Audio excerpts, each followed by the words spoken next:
নমস্কার, প্রত্যেককে অসংখ্য ধন্যবাদ, অভিনন্দন। তারকেশ্বরের মানুষকে আমার স্যালুট, বিনম্র প্রণাম। বাবা তারকনাথকে আমি জানাই অসংখ্য ধন্যবাদ আমার আশীর্বাদ করার জন্য।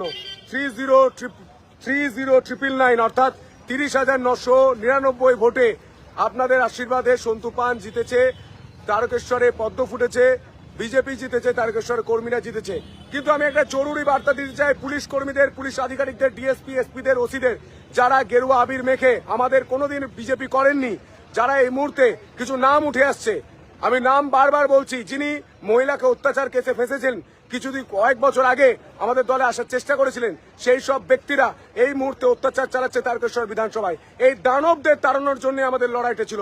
এই দানবদের ইমিডিয়েটলি গ্রেপ্তার করুন, ইমিডিয়েটলি গ্রেপ্তার করুন। যারা বাড়ি ভাঙচুর করছে তারা আমাদের কর্মী নয়, যারা অত্যাচার করছে তারা আমাদের কর্মী নয়। আমি দায়িত্ব নিয়ে বলছি, আমাদের